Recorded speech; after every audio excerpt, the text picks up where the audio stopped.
Okay, I'm John Dinger, and you're listening to Gospel Tangents. Is supported by users like you.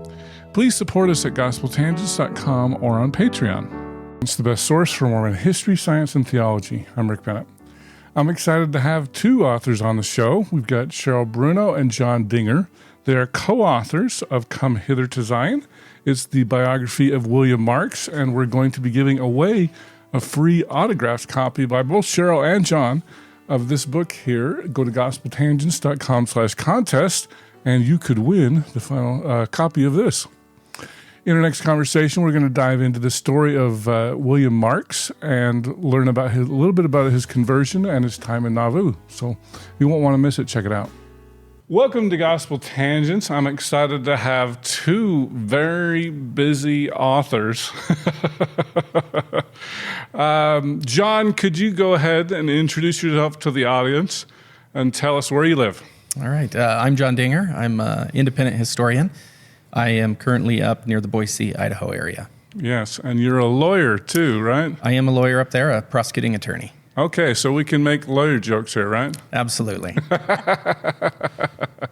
All right, and Cheryl, you're a return guest, but for those of you who may not have seen, tell us a little bit about yourself and what book have you and John written together?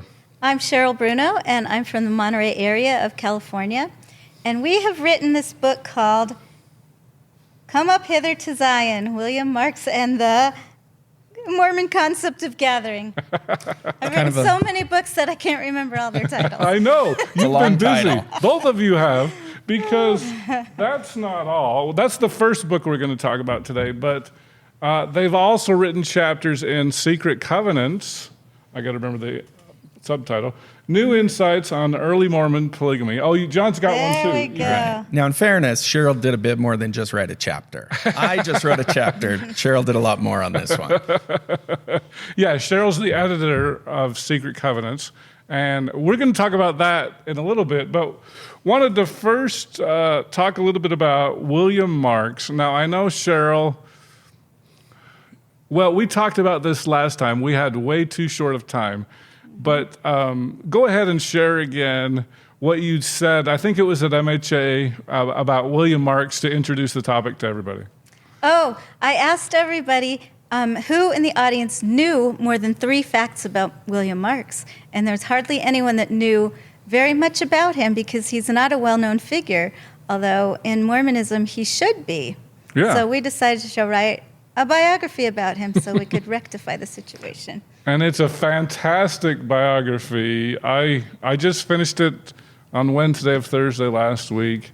I was talking to John, and I think it should win Best Biography. But there are so many biographies that are coming out this year that are very good, so it will be very competitive this year. Oh, there's a lot of really good books. Mm-hmm. Yes. Yeah. For sure.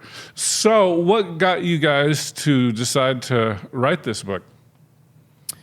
Well, I'll tell you where I came from with William Marks, and then Cheryl can tell you and kind of how we met up to do this. I edited the Nauvoo High Council and City Council minutes. Oh, that's right. Back in the early 2000s. And as I did that, I know they're just, legal and, documents of hearings and things like that. But your really, bailiwick, right? Yes, I do like that. But truly, a hero sort of emerged in the story, surprising to me. Like, I wasn't expecting that. And it was this man named William Marks. And he was kind of involved in everything. He was the stake president, so he was over the High Council. But then he was also on the City Council and kind of popped up everywhere. And before I started doing this project, I was one of those people that really didn't know 3 facts about William Marks. And so as I went through it, he was just such a man of integrity, so integral to everything in Nauvoo, yet I had heard so little about him. And then near the end of the High Council minutes, there was something that just really struck out to me about his integrity, and that was at the excommunication of Sidney Rigdon, where it was a pile on Sidney Rigdon, and Marks, knowing the rules that the Revelations talk about with the High Council and other things that Joseph Smith put in place, he knew to make it a legal and proper meeting, he had to speak in Rigdon's behalf. And I think he knew what this would do to him but he was, he wanted to follow the revelations and follow the teachings of Joseph Smith, and so he stuck up for Rigdon. He spoke in his behalf, and it ended up just as he probably knew it would, eventually being run out of Nauvoo, and so he was just such this incredible individual. And then as I looked later, where he just, I've always considered him sort of always seeking for Joseph's, always kind of looking for that Kirtland Mormonism. And so after he was run out of Nauvoo, he kind of bounced around, and I was always so impressed with his integrity there until he ended up with Joseph III in the RLDS, now Community of Christ. And so so from there, I just collected sources, and I presented on him at different conferences, wrote articles, which I always intended to sort of be chapters, and I don't have the energy of Cheryl, and so I'm so glad we combined forces. Well, I was just going to say, so even a prosecuting attorney can admire a defense attorney once in a while, huh? Sure. Right. So Cheryl, tell us how you got interested in William Marks. Well, I was doing research on Freemasonry, and William Marks appears in the Masonic Minutes. There were about 30 people who were already Freemasons in Nauvoo, and they decided to get together and form a lodge. And Joseph Smith was very involved in this. William Marks, along with Brigham Young and several others, were some of the first to petition this new lodge to become members. And he did this along with his son, who was in his early 20s, but his son died before he could get fully initiated into the lodge. But William Marks did, and he was one of the early Nauvoo Freemasons. So that kind of piqued my interest. Who was this guy? Oh, Freemasons. Well, you don't know anything about that. Oh, I know a lot about them. But I didn't, also like John, I didn't know a lot about William Marks. And as I read John's papers on William Marks, he became very intriguing to me. Oh, very good. So it sounds like you came to this independently. How did you discover you had a shared interest? Well, we are both on a Facebook group that discusses Mormon history. And one day somebody had posted up, tell us about your projects that you're working on, or your new project. And I said, well, I'm going to write a biography of William Marks. And John chimed in, he said, wait a minute, I'm going to write a biography on William Marks. So I said, well, I think I'll withdraw because you've already written, several papers on him, and you're kind of the William Marks guy. So I'll probably back off. And he said, no, let's collaborate on it. Oh. And I thought that was a wonderful idea. And the collaboration has been fantastic. I think the biography is much better from having both of our perspectives on William Marks. So it's just been a great collaboration. Anything to add?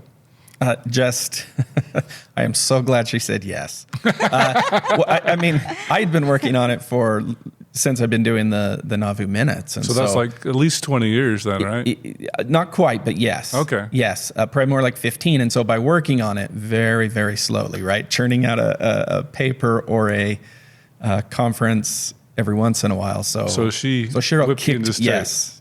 So I am so grateful that she jumped on this. And it really didn't take much more than a year, did it, to put it all together? And oh, wow. It was fabulous because we could, the reason I love collaboration is because you can find a document and then you can call your co-author and say, look what I just found, and they'll be excited about it, and you can bash it back and forth. Yeah. And sometimes we had disagreements, and so we were able to work those through and see, where the weaknesses were, and so it's just fabulous. Well, very good. That's awesome. So Cheryl, you've been really good at pushing stuff across the finish line. Not only William Marks, Secret Covenants, you gathered a lot of people. You took over the Freemasonry book. Give us a plug on that really quick. Method Infinite. That's great. I'm also co-author on that one with two very fabulous Freemasons. Okay, and they are? Joe Steve Swick III and Nicholas Latursky. Okay. So because I know that was another thing where it sounds like you're like the coach, you can get it across the finish line, right? Because you joined that after Nick and Joe had already been working on it. Nick had spent years and years collecting information on that, 10 years at least.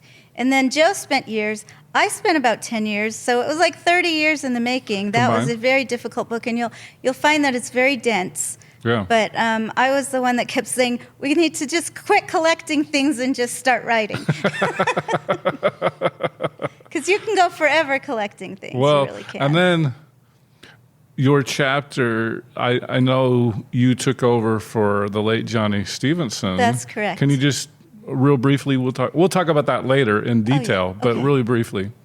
Well, Johnny Stevenson had done some research on Emma Smith, which he was kind of batting back and forth with me, and then he died, and most of his research was lost because he had it on his computer, and no one could then get into his computer after he died. So that was very tragic. But I had some of his early research on this subject, and I felt it was too good to go to waste. So I finished working on that. Okay, well, you're the finisher. Just like I guess you can call me that. That can be marketing my for the wrestling Utah name. Jazz. Well, very good. Well, let's dive into William Marks. I'll let you guys, paper, scissors, rock here. Where did William Marks come from, and how did he encounter the church? Well, that's something where I think we have a theory, but we're not entirely sure. Okay. So at some point, his sister was living, her farm backed Warren Cowdery's farm. And they joined the church. And so we think it came from there. Does that sound about right? Right, because her, let's see, what his sister's name was Prudence Miles? Prudence Miles. She had married a man named Samuel Miles, and he and his son went to hear the Mormons preach. And somehow in there, we don't have a lot of information, but somehow in there, William Marks, who lived not too far away in Freedom, or in that area, heard about it, and so he investigated, and shortly thereafter joined as well. Okay. Well, very good. Where do we know where he joined the church? So in Freedom, New York. Okay. So is that close to Palmyra or something? I don't know where Freedom is. Yeah. Close enough. It's in the same state, at least. Yes. All right. And so then let's talk about how he teamed up with Joseph Smith. How did that happen, Cheryl? How he teamed up with Joseph Smith? Well, he moved to Kirtland fairly soon after. He was kind of in charge of like 3 different branches of the church, and reported for them at a conference, at a Freedom conference. And then right after that, he was made an elder in the church and then moved to Kirtland. So I'm not sure that he ever met Joseph Smith before he moved to Kirtland. Oh. He had associations with the missionaries in New York, but then he moved to Kirtland and right away gained a favor of Joseph Smith. He was an older man, he was more wealthy, and he was kind of a solid citizen.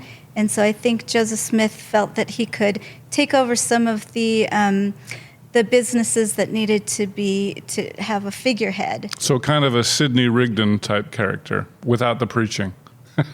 Yeah, he wasn't much of a preacher. Okay. But he was financially sound, and he was all through his life he was involved in several different businesses and was able to have a good living from them. Which Joseph Smith definitely was not good at business. Right. Right. John, can you tell us a little bit more about this Kirtland area? What do we need to know about William Marks there? Well, so sometimes I think we forget how young Joseph Smith and the rest of the early leaders of the church was. So William Marks was born in 1792. So in Kirtland, he would have been in his mid-40s. And then in, and I'm in my mid-40s, so he was still a young man. But no, he was sort of older for church leadership, but he was very trusted. That means we're getting old if we think 40 is really young. Right. But he did. He took over certain businesses for Joseph Smith, the Messenger and Advocate. He owned the Kirtland Temple. It was I was deeded going to ask him, about that. For a bit. And then it gets very murky, gives it back to the 12 for $1 in 1844, I believe. But he was just very trusted. And then he kind of had to stick around and clean up the mess after Joseph left. With the bank. Yeah. Can you give us more details on the bank and why did he own the Kirtland Temple? Well, Joseph Smith was in a lot of financial trouble. And I think that he wanted to divest himself of some of the properties so that they couldn't come after and attach them. See, I'm not a lawyer, but I think that's the word, to any lawsuits. Jump in, John, when you need to. Right? That's why I needed him in the book. So then Joseph Smith would deed these properties over to the Markses. I think several of them were in both Rosanna and William's name. And so then they owned them in name, and he trusted him to take care of them so that they wouldn't be in his name and able to be seized for his other debts. Okay, so when the Kirtland Bank failed, it seems like there was pretty much everybody in Kirtland was like, Joseph's a crook, except for Brigham Young. And it sounds like maybe William Marks. Is that true, John? Yeah. Okay. Yeah, he never said Brigham was a crook. He was very loyal to Brigham. Well, yeah, Brigham. He never said Joseph was a crook. Okay. Yeah. He was very loyal to Joseph throughout his life. Okay. And I'm trying to remember, you read so many books and you can't remember what you read in which book, but did he didn't lose a lot of money in the Kirtland Bank. Is that right?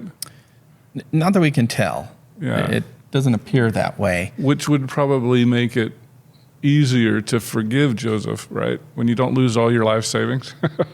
Yeah. Yeah, let me think. He was also on the High Council there. That's where he first got his sort of he ran the branches in New York, but yeah, then in Kirtland he was made a member of the High Council. And the stake president there. And stake president there So at the he end. had several stints as stake president. He did. Yeah, but it was his job as many of the saints left. He was supposed to kind of help wrap up business, sell property, do what he could before he left for Missouri. Okay. And then, so because the bank failed, Joseph heads out of town in the cover of darkness.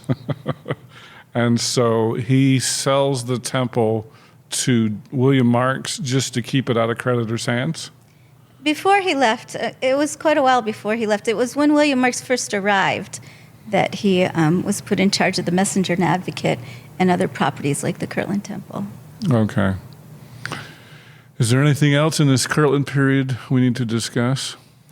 Well, I think he really helped people with their properties, wrapping up things and being able to move to Missouri. And he was cleaning up all kinds of things. And so I think it really, when Joseph Smith wrote a letter and said, basically get your butt over here to Missouri, and wasn't very nice about it, I think it must have kind of struck him like, here I am doing your dirty work, and now you're, criticizing me for not getting over to Missouri fast enough. So he was one of the very last people to leave Missouri. After there was a camp called, what was it called? Kirtland Camp, or the Kirtland Camp, I believe, where kind of the last straggler people all got together and formed a company to go over. And he kind of waved them goodbye out of town, and then he was kind of one of the last ones to leave and got to Missouri just as they were being kicked out, like almost to the day that they were being kicked out and had to leave. And what's important about that Marx has sometimes been vilified by LDS, I was going to say scholars, but I don't think scholars, writers in the past. And one of the big things they've criticized him for is he disobeyed Joseph Smith's revelation and didn't go to Missouri. But we were able to find documents that showed he was, in fact, in Missouri and did obey the revelation from Joseph Smith. Right. Okay. We even have some accounts that tell a little bit about his journey over, and some very interesting, if you read the book, some very interesting things about his journey over to Missouri. Okay. Well, let's talk about his journey to Missouri. Well, he met up with, what's the guy's name? Rogers and Chandler? Russell? Was it Russell? Russell? Oh. Yeah, we. Once you read a book, you're like, okay, Right. let's forget about that for a while. But he met up with some very interesting characters, one of whom was almost an apostate. He was gathering people together to kind of make a little branch of his own on the side, And so he took over that company, sent William Marks back to bring his wife back from Missouri, and then kind of took over that company in the middle of winter and, made him go through all kinds of hardships while William Marks was away. And it was a pretty big company not a huge company, but I'd say like 12 families or so, that this guy Russell, I think his name was, right? Isaac Russell? No, I don't. I'll open the book. It's right there. Let's find out his name, because All right. Really he was such an interesting character. Isaac Russell. Yeah, he was a British immigrant who joined the church in Toronto. So he was the one that was kind of crazy guy, and it's fun to read about him. Yeah, well, you could say that about a lot of the early leaders. We're the crazy guy, right? Some of the early Mormons were quite colorful. Yeah, for sure. For sure. All right, so he spends very little time, basically gets to Missouri, and then they got to leave again. Yep. So Joseph gets arrested for the Missouri War, basically, and William Marks takes everybody to Quincy, is that right? Yeah, I mean, they spend a short time in Quincy. They're sort of scattered all over the place. Okay. So they're just basically scattered. Eventually they're going to get to Nauvoo, though, and then Joseph appreciates his leadership ability, and he becomes the stake president of Nauvoo once again. Right away, he's made the stake president. Yes. Okay. And so can we talk a little bit about, he was so good with business. Can we talk a little bit about why, or how Joseph saw that in him, and why, oh, you're a good business leader, well, let's make you stake president? Well, yeah, because one thing that I think will be shown in the book is the city government came after the ecclesiastical government. Right. So the High Council was really, in a way, the city council for quite some time. And so Marx, talking about his business, his intelligence, his ability to organize and lead people, was very important because he really helped set up the city of Nauvoo.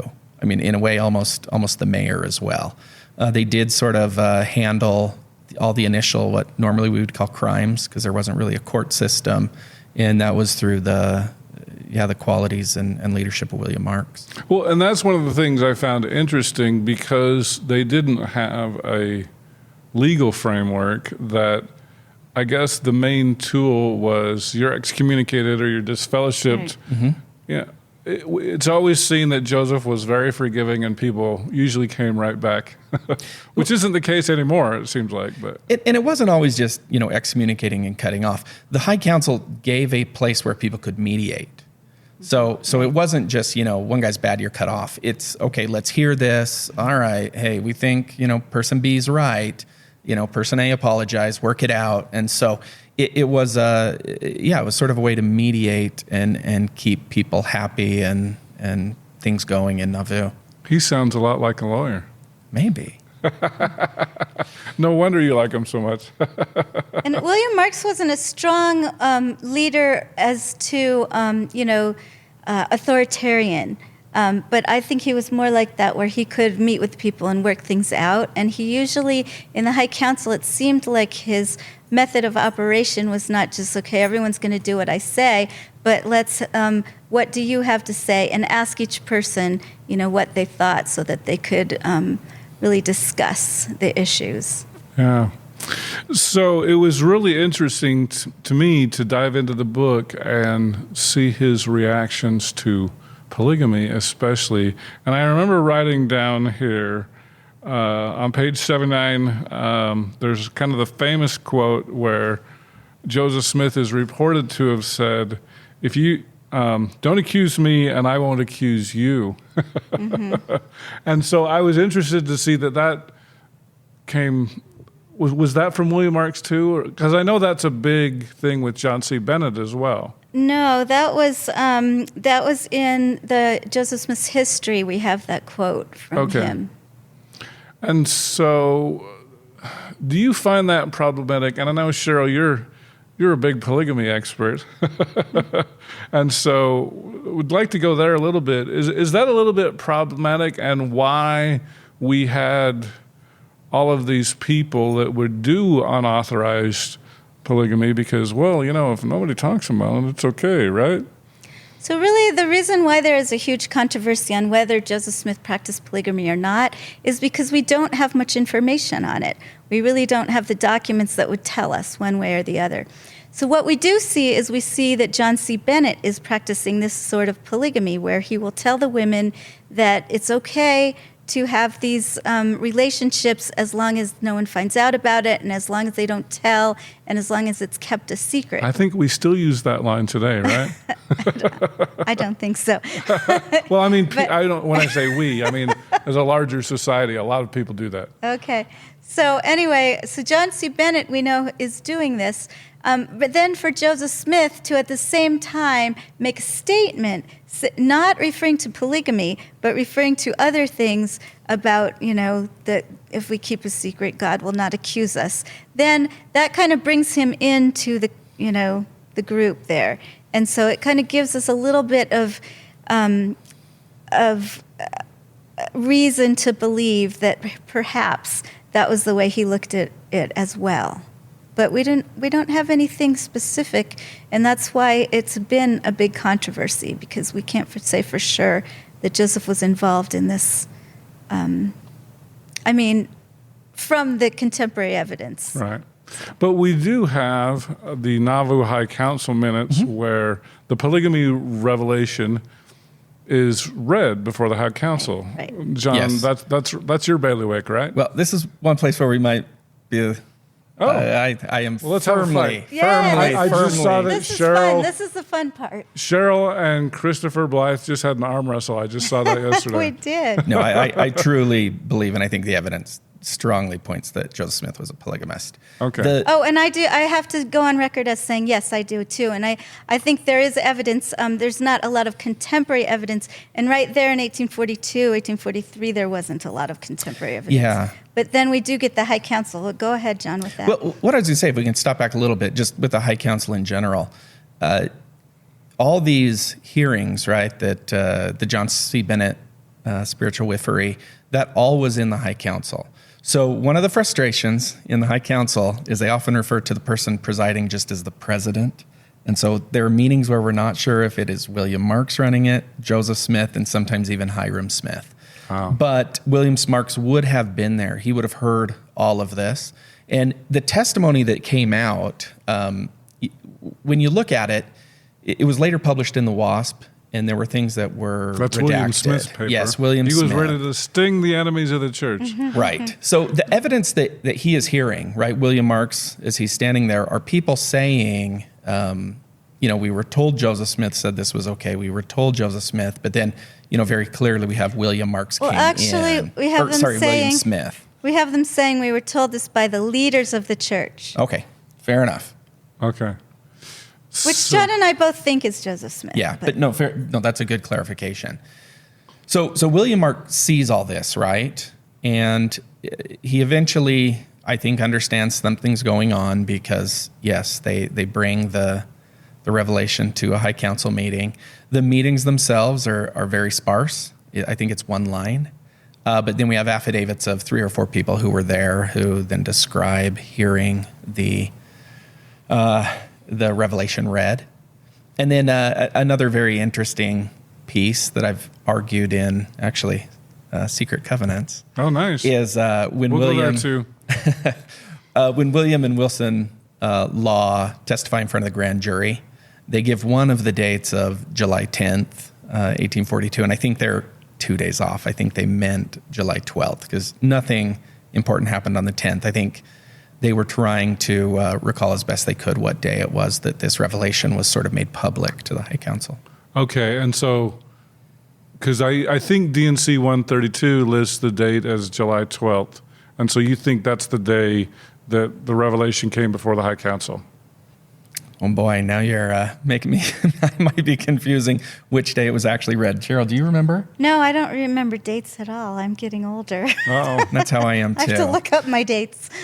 I remember July 12th is an important Is the day it was date. written. It was the day it was written.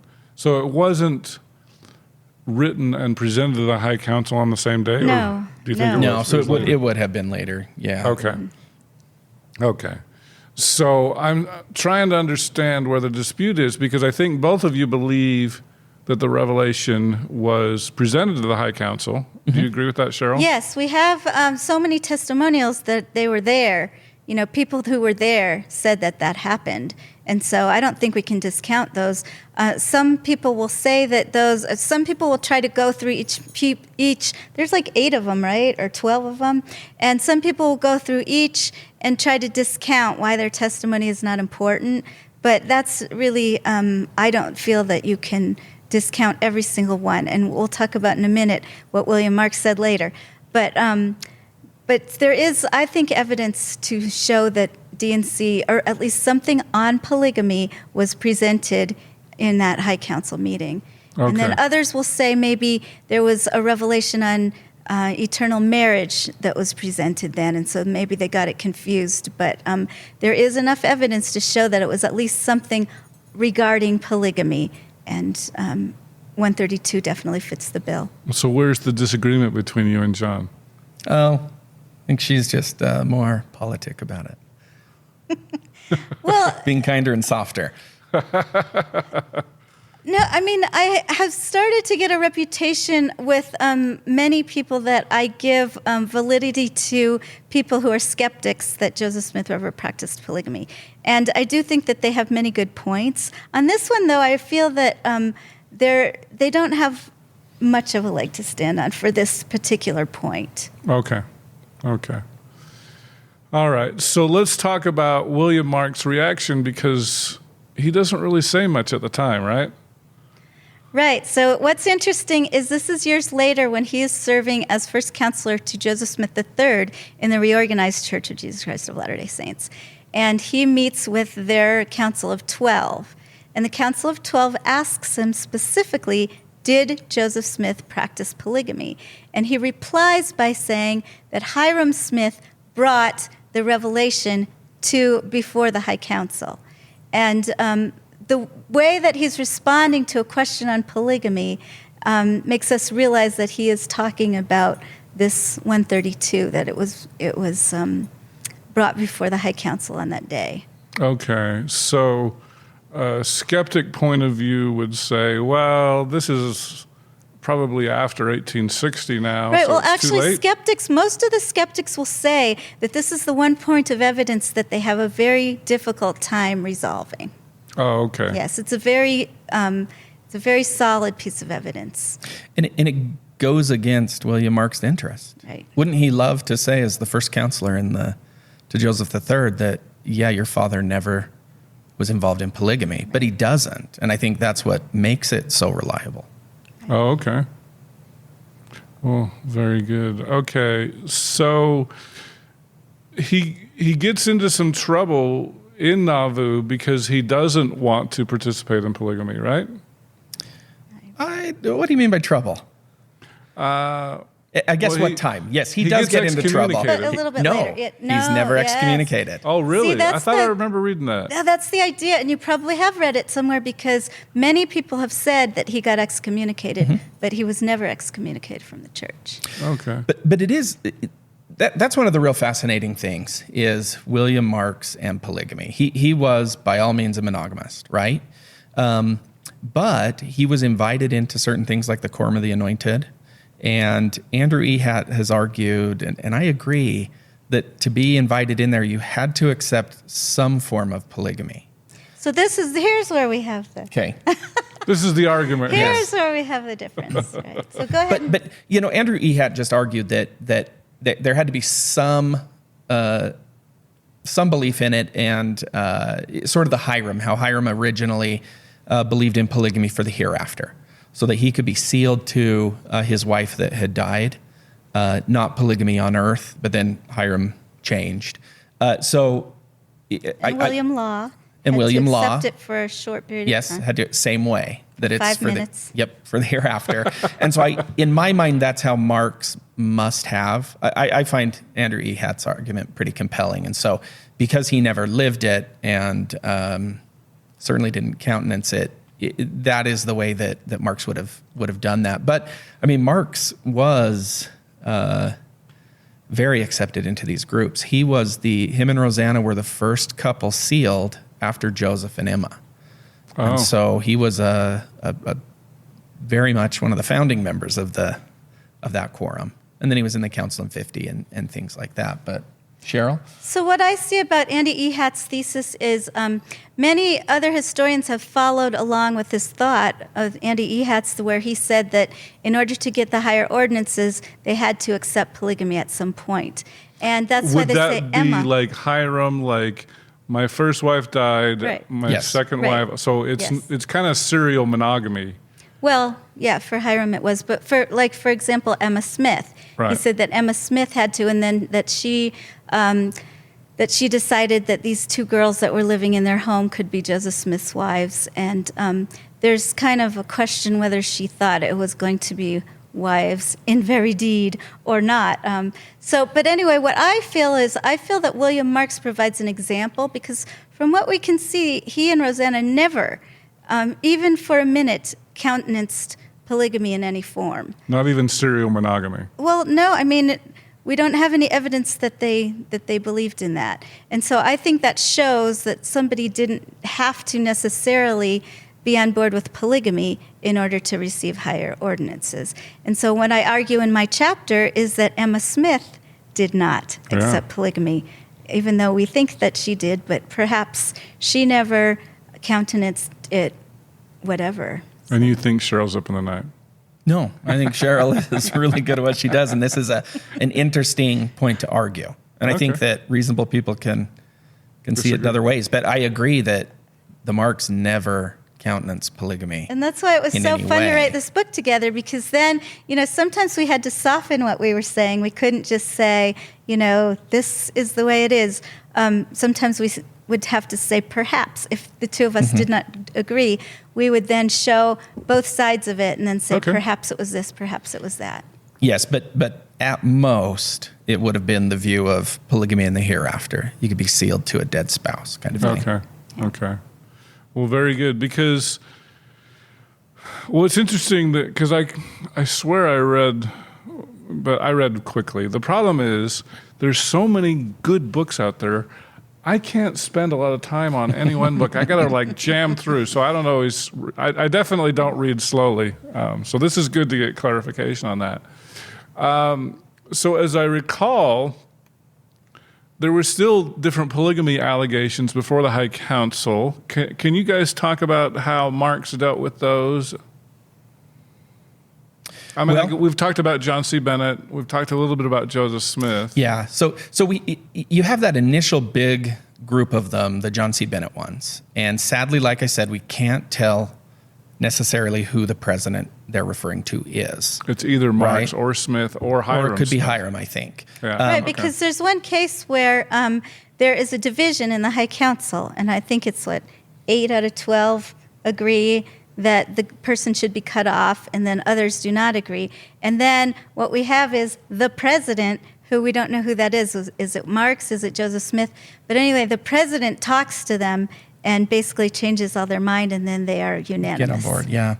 And so we have that. To let him off, not to excommunicate him. But which sounds like something Joseph Smith would have argued. Maybe Joseph Smith would have said, let this person off, right? Yeah. But we have one later on the other way. Okay. Jordan Hendrickson, right? He goes in front of the High Council, and William Marks says, this Jordan Hendrickson sounds like an absolute rat, but he must have somehow got the sympathy of Marks, where he did go find a new wife in Nauvoo, and it came out that his wife was dying at the time. And so Marks, after the hearing, said, well, I think we should, let him off. The council actually objected to that and changed his mind, and he was cut off. So it did go both ways. But like I said, we had this big initial bunch of, the John C. Bennett ones, but then they would trickle in from time to time over the years, and I think oftentimes they would be cut off. I mean, we have the Henry Cook selling his wife for fish story and all of those. Right, and what's so interesting, though, is many of them who were cut off were kind of immediately brought back in, and given high callings after that as well. And so we wonder if that was just kind of Joseph Smith's way of, publicly saying it's not okay, but then privately, and as William Clayton wrote in his journal, Joseph told him, just go ahead and take it. I'll cut you off, and then I'll bring you in basically through the back door. I was just going to ask you about that because I thought that was a really interesting story. The one thing, though, I would say is these tricklers, they were never polygamy insiders. My guess is like this Henry Cook, this John Hendrickson, they were probably never authorized by Joseph Smith. These were probably more adultery kind of situations. Okay. There's another one, Gustavus Hills. I know Marianne Clemens talked about that. And that one may have had some Theodore Turley. Some permission. Yeah. You think that one had permission? I said it may have had. Oh. The women, when they first testified, said that they were told that it was okay from the leaders of the church had approved it. That's what they were told in order for Gustavus Hills and others to have relationships with these women. They said, well, this is approved by the higher leaders of the church. So, I mean, the question that comes up in my mind is this just they've heard rumors and so therefore they're invoking Joseph Smith's name to cover their own scandal? Or did he really give them permission to do this? We have no definitive evidence either way. No definitive evidence, but the vast majority of these people weren't in the quorum of the anointed. They weren't, they weren't in the inner circle. So does that lead you to believe they were using Joseph's name in vain? I would think so. Okay. Hearing rumors. And as long as nobody finds out about it, it's okay, right? Sort of. That's how I would argue it. I think that, the people who he truly gave permission to were generally the 12 and a few others. It was a pretty small group of people that were very close to Joseph until his death, and then it really exploded at that point. So some of these people, right, like maybe Gustavus Hills, maybe Turley, but certainly not the vast majority of the people that show up there in front of the High Council. Okay. That's how I'd see it. Anything to add, Cheryl? Yeah, I think you agree with that? Let's dive into the martyrdom because I was really surprised to read that William Marks was so close with the Smith family that he actually helped dress the body. Cheryl, can you talk a little bit more about that? Yes, there was a cohort that Joseph Smith had brought together in the Nauvoo Legion, and I think there was 12 men, right? And these men, at the time of Joseph Smith's death, William Marks was one of them, and there were, I think, a couple that had apostatized, a couple who had died, and so they replaced them. But these people were the ones that were the pallbearers of Joseph Smith's empty coffin as it went to the graveyard. Well, it had sandbags in it, right? Yeah, right. So, but they were very close to Joseph. William Marks was very close to Joseph in many different ways, through Freemasonry, through, the church, through the Quorum of the Anointed, through the Council of 50. In all these ways, he was very, very close with Marks. So even though Marks, to our knowledge, never accepted polygamy in any form, he was still a trusted confidant of the Smith family that he would do this honor.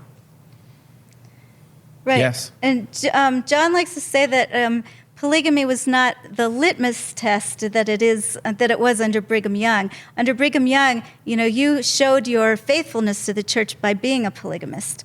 But we don't think that in Joseph Smith's day that it was quite like that. Okay. Yep. So after the martyrdom, now, John, you had mentioned this case where Marks felt compelled to defend Sidney Rigdon because, of course, soon Sidney and Brigham Young are vying for leadership of the group. Can you tell a little bit more about that story? Yes. So I think this is one of the really good parts of the book. Yeah. So we're only going to be able to give a little bit here, but it was a very confusing time. So right after the martyrdom, Emma Smith believed that Marks should be the successor. Right. And there were people that agreed with that, including William Clayton, thought Marks should be the successor. This also kind of goes to Mark's integrity in that he clearly didn't think he was because he didn't push for it. There is a very real possibility had he made the push before the 12 got back in town, he would have been the president of the church. In fact, I don't even know that it's an argument. I think he agree. absolutely would have. Oh, wow. But he didn't. He was the one who actually sent a letter. It came out later in a hearing to Sidney Rigdon to say, Joseph Stead, come back. And so Rigdon got back first, and it looked like Marks supported Rigdon. I don't know. But Emma and Clayton supported Marks. Yeah. But so Rigdon comes back, and Rigdon gets there a little early, and Marks does seem, I don't know if he's 100%, but he does seem to kind of support Marks. Rigdon calls for a meeting where Rigdon can speak, but then the 12 get back, and then we have, their tussle. And we have the meeting, is it August or September 8th, where we have the supposed transfiguration of Brigham Young. Which historians say didn't really happen. Didn't happen, and it's certainly not in the minutes we have. But, Young wins. And at the end of that, Young says, and now let's turn to William Marks. I'm going to let him stay stake president. And so he is kind of staking his ground that I'm in charge now, not you, William Marks. And then from there, it kind of gets sour. I think where it does is Mark says, no, I'm fine. I'll go with the group. But then shortly thereafter, it's published in a newspaper that Marks was the one who brought Rigdon there. They have further conversations with Rigdon where he kind of admits, Marks was going to be X in my church. And so it sours. And so when they excommunicate, the excommunication is September 8th. Of Sidney Rigdon. So Marks must have known what was going to happen to him. But again, he had integrity and followed the rules. And then from there, it was, I can't really think of any other word but harassment. Marks had things stolen. People tried to destroy his businesses. And then when he left, there was some bragging that, he left without having to be whittled out. Oh, yeah. Let's talk about the whistling and whittling brigades. Can you share? Let's start. First, I just want to, there's one point that I thought was very fascinating about this whole thing is since William Clayton was sort of feeling that William Marks would be the next leader. Okay. The point where he changed his mind, where, who was it he was talking to? John Taylor was in town. One of the 12. Newell K. Whitney. Newell K. Whitney. It was Newell K. Whitney. So, right. So he's talking to Newell K. Whitney and, talking about how Marks is going to be the next president. And Newell K. Whitney says, if that happens, then we're going to lose our blessings, meaning the polygamy, the patriarchal order that they're following. And so Clayton all of a sudden says, oh, yeah, he's against polygamy. So that's not going to be someone that we support as a 12. So that kind of shifted the tide there. But it seems like he wasn't really interested. He was a willing co-worker, but he didn't want to be in charge of anything. I sort of see William Marks like that. He was okay with being in charge, but he didn't have a very strong personality to lead an entire people, So he would rather be under someone, like stake president is under, the first presidency. And so he wanted a first presidency to lead, and then he would support them. And he told the 12 several times that he would support them. And the problem was he kept having to go in over and over and over and there. Are you sure you're going to support us? Yes, I will sign a document. Mm-hmm. Are you sure? Sign this other document. And finally he just got sick of it and said, no, I'm not going to sign anything else. He was really mad. And he took it home to his wife, and his wife said, no, you better sign it. So, it just went back and forth. And like with all the harassment then, he just felt he needed to get out of town. And so rather than be excommunicated, he just got out of Dodge. Right? Yeah. Right. Okay. Well, and truly, scripturally, remember, This isn't how it was on the ground, but scripturally, the High Council outranked the 12 apostles for the center stake of Zion.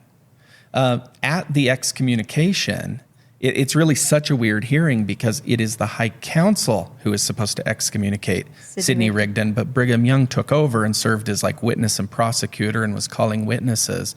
It's really one of the strangest hearings there is. But I mean, I would argue I don't think the 12 could have excommunicated William Marks. Why is that? Because he had his calling and election made sure. Well, that doesn't matter. We've had lots of people excommunicated. We have, but it was a kind of a tumultuous time. That would have been a precedent-setting thing, I guess. That it would have. Yeah, okay. It would have. But technically, scripturally, Marks outranked the 12 in Nauvoo, and they wouldn't have had the power to excommunicate him. Oh, so it was nice that they scared him out of town, basically. Mm-hmm. Well, nice for the 12, I guess I should say. Yeah, and then we do see the 12 starting. Well, actually, the 12 couldn't even remove him as stake president. So the High Council, when all this was going on, voted and said, we're going to do our business without William Marks at our head. And so heartbreaking because William Marks had just represented Sidney Rigdon at a trial, and then they have a trial against him without him being there or which being broke represented, the rules. Yes. Which definitely broke the rules and was very heartbreaking. Yeah, but they really couldn't touch William Marks, and so they didn't, and they were glad when he left. But that's one of the myths of him being excommunicated. It just is not true. Okay. Well, very good. So Brigham Young heads west. Marks stays in the Midwest and joins with James Strang. Let's talk about that for a few minutes. Cheryl, take it away. Okay, so James Strang was also a prime contender because he was not originally for polygamy. So you have many people in the Midwest who will join James Strang because he does not advocate polygamy, at least at first and he had a pretty good claim to the presidency. He had what he considered a letter of appointment from Joseph Smith, which many people thought was very valid. And he had an angelic visitation. And he had many of the strong leadership of the church came to him. William Marks was one of them. There were others that William Smith, the Smith family, was with him for a short time. And so he had a pretty good gathering of people as he was in Wisconsin. But then the evil villain John C. Bennett joined the Strangites, and Marks wasn't very happy about that.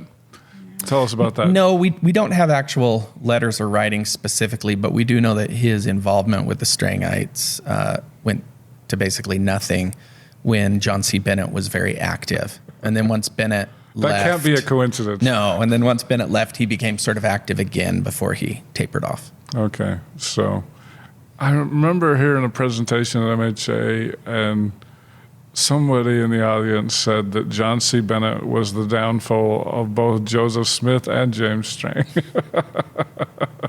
Could be some truth in that.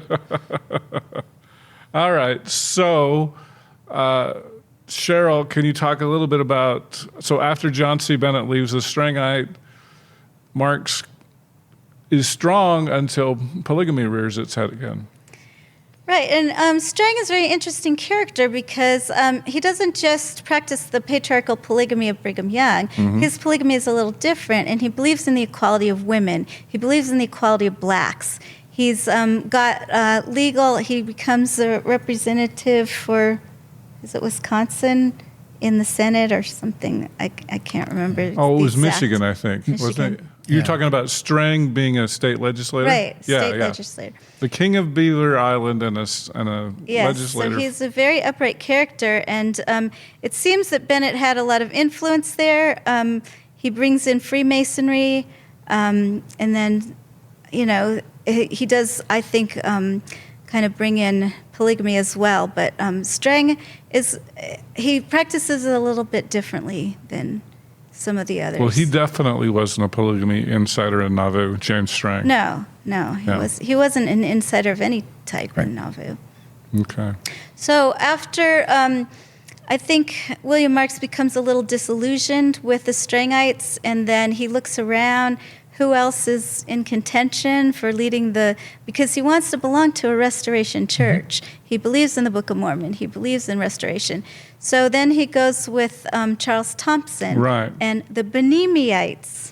So that's a very interesting group, and we write a little bit about it in the chapter of kind of what they were all about. And they had a strange name, too. It was like the Presbytery. Congregation of the Presbytery of Jehovah or something like that.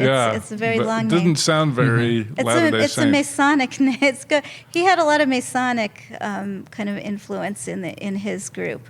But they are for gathering. Charles Thompson wants to find a place of gathering. And I think that, and he chooses William Marks as one of the committee that is going to search for a place of gathering. And William Marks actually becomes very active in trying to find a place of gathering. And one of the themes of the book is gathering. So we talk about the gathering under Joseph Smith, the gathering under James Strang, but he's very involved with Charles Thompson in trying to find a place of gathering. Okay. And then he fades out of that as well. Well, actually, during this time period, I think we get the best insight into William Marks and his beliefs, because we do have a dozen or so letters from this time period. And it's fascinating to me where with Thompson, he's in but not.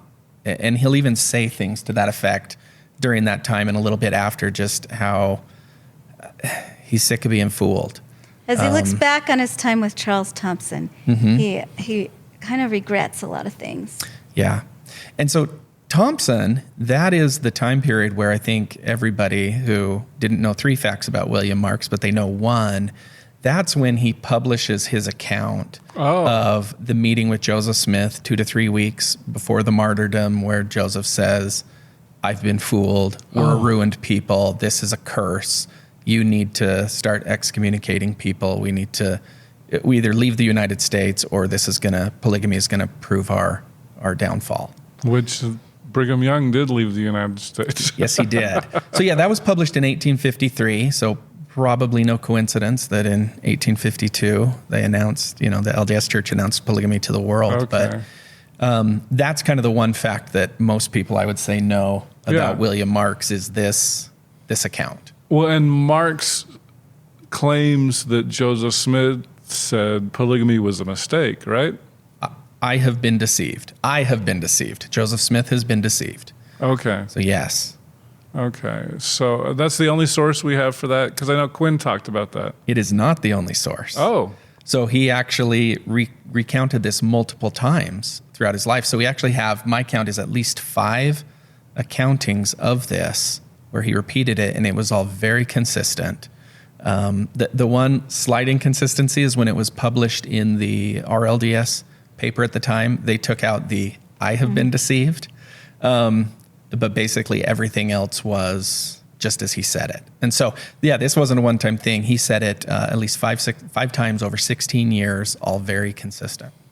So, Cheryl, do you think Joseph really said that, or is Marx making this up? I think there's no doubt that there was a meeting that Joseph talked to him about polygamy.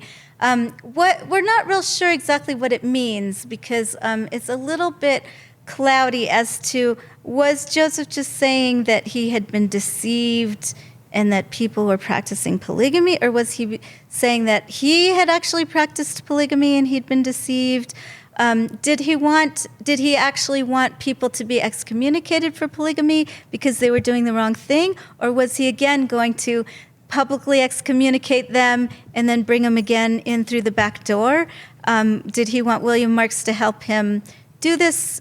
Did William Marks know what he was doing? So there's questions about the account. But it's very interesting because, and I think that William Marks kind of left it vague purposely, because he's talking to people who do not believe in polygamy. So it's he's treading gingerly, but he's trying to be forthright and tell the truth. But at the end, so I'd argue one of these is he talks to a missionary, Mark Forscott. And I think if you take that account in its whole, he is absolutely saying it, because this Mark Forscott just flat out asks, basically, was Joseph Smith a polygamist? And Mark says, yes, he and John C. Bennett were the first to go into it. And so very clearly says it at that time. This is pure speculation, not in the book because it is pure speculation, but this is not speculation. This absolutely happened 100%. This meeting happened. The speculation is I truly believe Joseph Smith was just trying to buy time until polygamy allies like the 12 got back in town. Okay, so Joseph didn't mean what he said? I don't think so.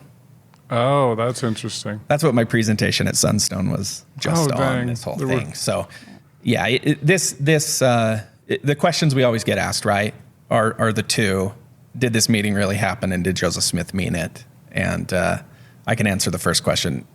This absolutely happened with all the other stuff going on. The second question is the more interesting one. Did Joseph Smith mean it? Well, very good. Right, and so just before you leave that subject, there are other accounts of people meeting with William Marks and talking about this subject, and some of the accounts are a little bit different, and so like especially the RLDS accounts will say that, give the slant of Joseph Smith was going to destroy polygamy or something like that. But the Forscott letter is more reliable because it's written in William Marks's very own handwriting. It's one of the few times that we have his handwriting, and the other accounts are just, later by someone else. They're sometimes taken from notes that don't exist, and they're more difficult to give credence to. But the one to Forscott is very strong. Okay. Well, very good. I would love to keep talking about this. We'll conclude with William Marks because I want to talk about your chapter in Secret Covenants as well.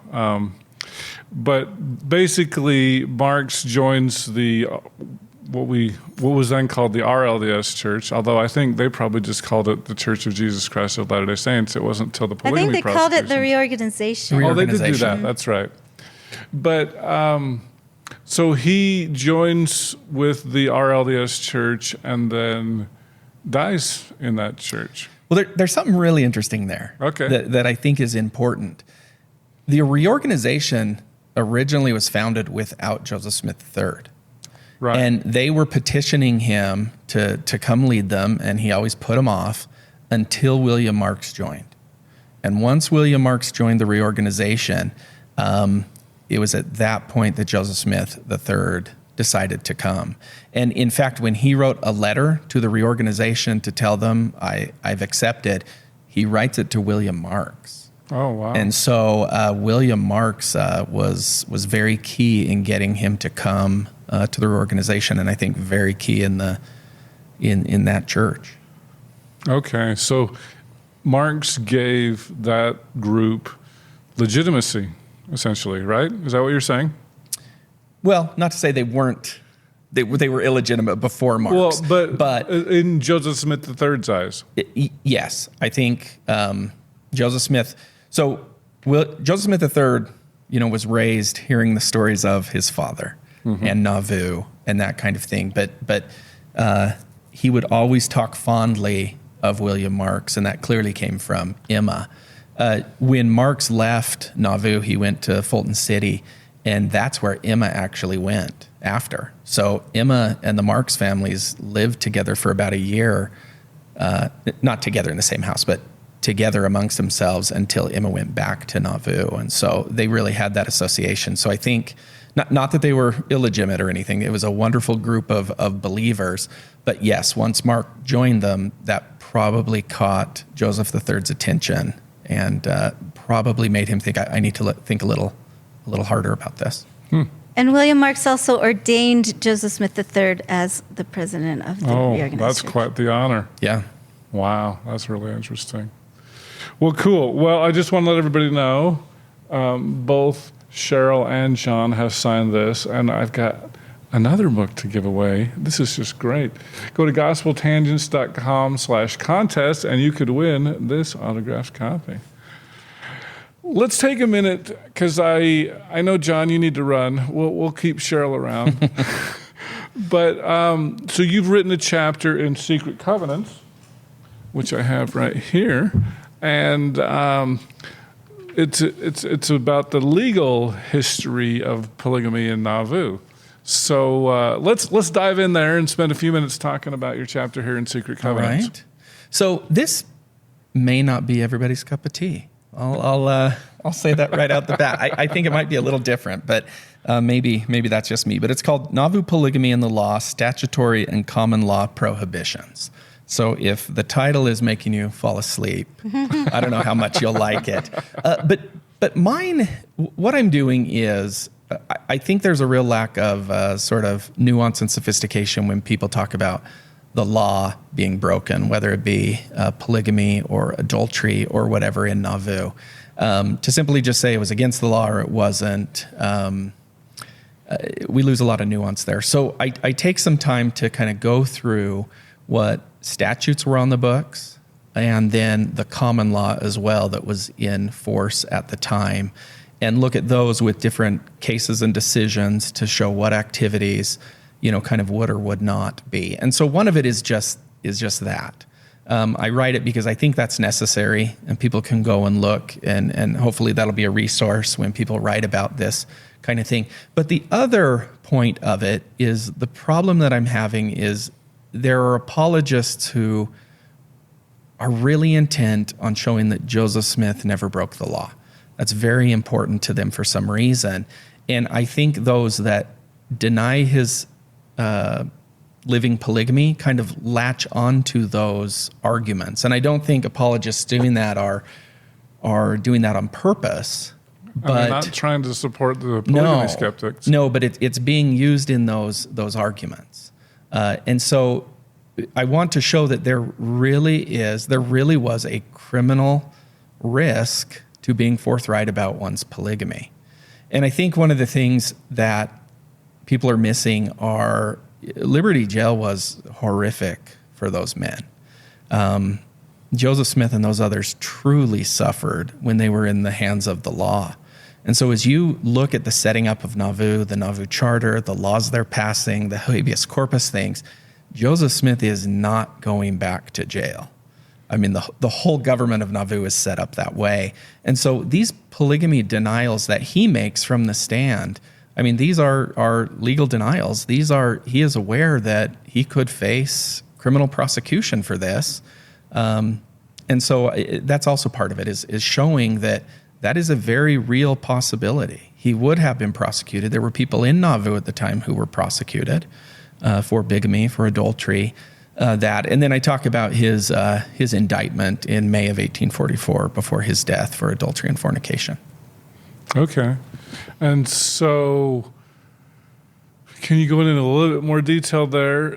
You're saying that the public denials that Joseph did were not religious denials.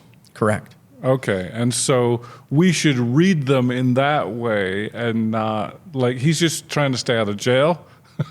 that there is a very, very real risk. He has to make these denials because he could face prosecution. So one of the cases I talk about that got brought up before the High Council, Thorpe, he was brought up in front of the High Council for polygamy. He had a living wife, and he married another woman. So he was called in front of the High Council. The wife number one and wife number two showed up, but he sent a message that I am not coming. I am afraid of being prosecuted and sent to the penitentiary. And so he didn't show up to his High Council meeting, and he was excommunicated. That was William Marks as well. Okay.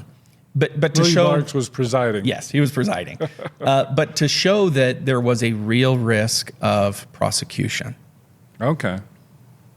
Now, let me ask you one other question about that, because I talked to Marianne Clements a couple of years ago, I think it was, about counterfeiting in Nauvoo, and she said one of the issues with Nauvoo having such a strong habeas corpus, I mean, it was designed to keep Joseph out of jail, but a lot of criminals said, oh, this is useful to me too.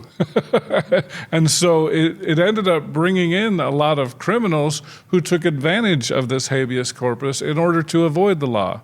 Is that a problem as well? Well, it could be. And so habeas corpus doesn't really fit into this much, but let's talk about it because I wrote an article on it. Okay. So habeas corpus is just it means bring the body. So if someone's arrested, they can then file a motion of habeas corpus. They're then brought in front of the closest judge. So that would have been in Nauvoo. In Nauvoo. Conveniently. Yes. And then that court could discharge them, right? Either cancel the warrant or they strengthened their habeas corpus acts as they went on. I think there were 8 that were passed. And I mean, it got to the point where if you come here trying to arrest Joseph Smith for Missouri troubles, you can go to prison kind of thing. So that could be, I mean, Marianne's brilliant and everybody should listen to her, but Yeah. I mean, you still have to get the presiding judge, who was oftentimes Joseph Smith, as the chief justice of the Nauvoo city court would be the mayor. Wasn't Marks also a judge? So he was on the municipal court. Okay. So kind of 2 layers of courts. But the top one was the mayor, who would be Joseph Smith. And so while people could do that, they still have to go in front of a judge. I mean, just because you file a motion for habeas corpus to be discharged, that doesn't mean it's going to happen. Okay. But, it seems like, if I remember correctly, some of the criminal elements, especially the counterfeiting guys, took advantage of this because they're like, oh, hey, I'm going to join the Mormon Church so that I can avoid jail time, right? Yeah, well, I don't know. Okay. But I know that one of the reasons, too, why there was a criminal element in Nauvoo is just you're on the border. I mean, you can hop on a boat and get to Iowa. Oh, right? okay. Like Short Creek, right? Okay. You can get on the other side of a border pretty quickly. So I'd have to defer to someone who has their expertise on counterfeiting. Okay. Well, that would be Marianne. And I keep telling her, Marianne, you need to write that book. And I would agree. So I have to say one thing about John's chapter in this book is he says it might not be for everyone, but I disagree. I think it is for everyone because he uses stories and court cases, not only the Mormon ones, but also those from Illinois, that are so interesting. Yeah. They're And I will very add, interesting. I was trying to read it, but I just didn't have time. I got through like 2 or 3 pages of your chapter, and it was really good. The 2 or 3 pages Yes. were really good. It's very interesting. It's not just legalese. It's stories of what's happening, and they're very interesting. Well, I just want to thank you, John and Cheryl, for writing an amazing book, Come Hither to Zion, and for combining with on Secret Covenants. These are both fantastic books. 2024 is the year of awesome Mormon books. And so I want to thank you both for being here on Gospel Tangents. And if you didn't win either one of these, go buy them. Go buy 2. Go buy 3. Give them to your friends. I appreciate that, and I agree. All right. Everyone needs Thank 3 you. copies. Well, John and Cheryl, thank you so much for being here on Gospel Tangents. Really appreciate it. Thank you Thank for you. having us. I hope you enjoyed our conversation with Cheryl Bruno and John Dinger. They are the co-authors of Come Up Hither to Zion, William Marks, and the Mormon Concept of Gathering. So it's a fantastic book. You should really get it for sure. We're not done with Cheryl just yet. We're going to dive more into her other book, Secret Covenants, and talk more about Emma Smith's denials. Did a marriage even happen where Emma agreed to... Was part of the ceremony. Right. So that's what I kind of investigated in this chapter. And so was Emma part of the ceremony? I believe there is good reason to think that she was not a part of the ceremony. Oh, wow. That's quite a wrinkle. Thanks for listening, and I hope you to continue to enjoy Gospel Tangents. Consider becoming a Patreon or go to gospeltangents.com/shop, and you can get a cool tie, a hat, or even a nice mug. You can also get a sweatshirt. So check it out at gospeltangents.com/shop.